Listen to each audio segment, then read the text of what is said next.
So I'm sure a lot of you guys have already seen the debate between Donald Trump and Kamala Harris. If you haven't, I don't know if I can recommend it to you, because if I'm going to be honest, nobody did a good job. Donald Trump did not do great. Kamala Harris did not do great. And the moderators did worse than both of them. So kind of a tough sell, to be like, hey, go watch this debate where everyone is doing horribly. And it's a little bit sad to see, because Donald Trump is clearly the person, at least in my eyes, clearly the person with the policies that will, enhance and improve the country. Especially when it comes to taking care of crime, when it comes to keeping our nation safe, when it comes to border security, all of that stuff. That's the type of thing. Also foreign affairs, right? Foreign affairs when it comes to keeping our enemies at bay. Donald Trump is going to probably do a good job when it comes to all of that stuff. If you stick to the issues, it's very clear that Donald Trump is the winner. However, once you start looking beyond that, even slightly to the periphery, and you notice some of the rhetoric, Donald Trump does say some questionable things, or he says things that are true, but he says them in a questionable way. We see that usually mostly on Truth Social, but we also saw that during the debate. And even if he said all of the things that I say, like they're edgy or they're off the walls, even if he said all those things, I think it would have been fine. But I think one thing that hurt him as well was the fact that he seemed largely unfocused when he spoke. He actually made the same mistake that Joe Biden made in his last debate, where he, I guess, if he was a Democrat, then everyone would be saying, oh, he over-prepared. But what Donald Trump would do is he'd be asked one question, and then Donald Trump would answer 3 questions, and sometimes he would include the question that he was asked, which was not great. It was kind of sad to see, especially because we've seen Donald Trump at his best. He did incredible in the 2016 debates. And I think we all knew that he was sort of going to softball Joe Biden because he didn't want to, pummel a dude with dementia. But there was no excuse with the Kamala debate, because you had the same amount of time to prepare as Kamala Harris did, right? You had months. So, and also you had another debate where Kamala Harris was ostensibly supposed to show up a week before. So Trump could have prepared for that as well. So it's like, you should have had your talking points before you stepped on the stage, but it just seemed like Trump got so distracted. He wanted to talk about so many things that were outside of the scopes of the questions that he asked. It made him seem a little bit unhinged. When it comes to the rhetoric, Donald Trump didn't do great, especially because the longer the debate went on, the angrier he seemed to get. Now, I think the one saving grace was that the things that he got angry with weren't necessarily the fake news media, weren't necessarily him getting called names or whatever. It wasn't even necessarily him getting politically targeted for running against Joe Biden and now Kamala Harris, but really just being politically targeted for being Trump and running for president. But it was over stuff like the migrant crime, where if you talk to the people who have to suffer through the aftermath of some of this violent migrant crime, they're angry about this too. So it sort of shows some empathy there when you see how angry Donald Trump got.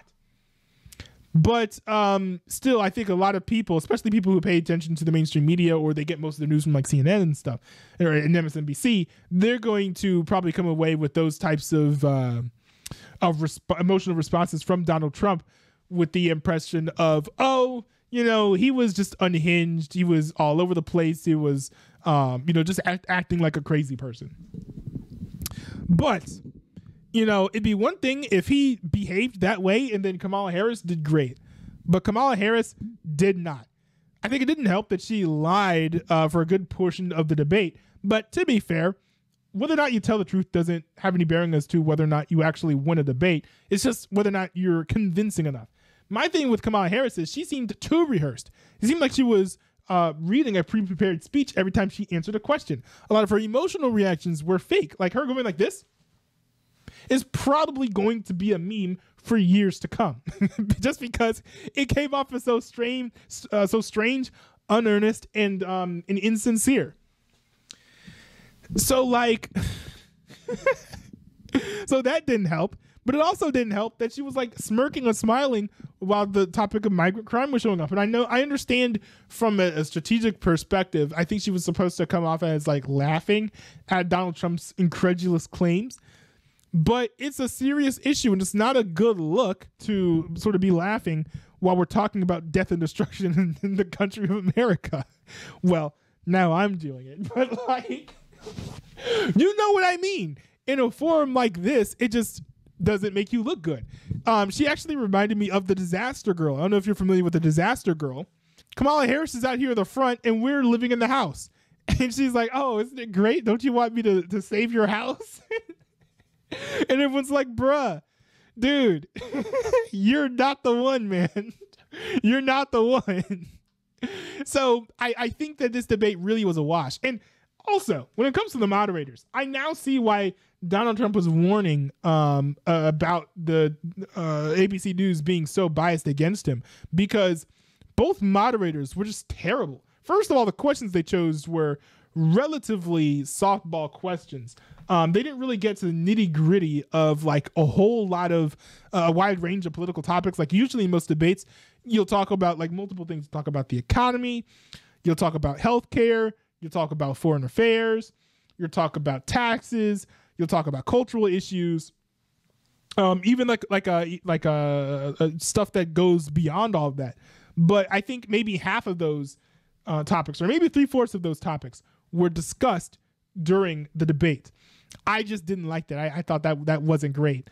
And also, the fact checking was horrendous, because they fact checked Trump, and I don't think they fact checked Kamala Harris at all, even on things that she had said that had been debunked like months in advance, when it's not like a thing where like, oh, I guess ABC News just didn't know the facts on that one.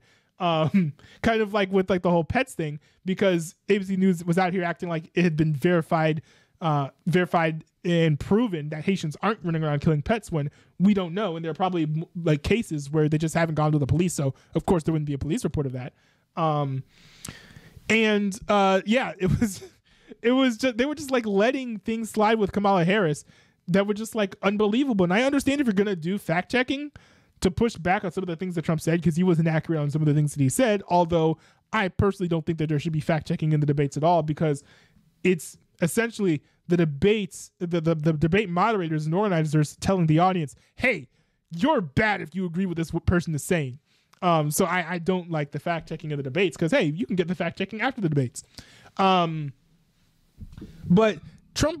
Harris was just allowed to say so many things that were not true.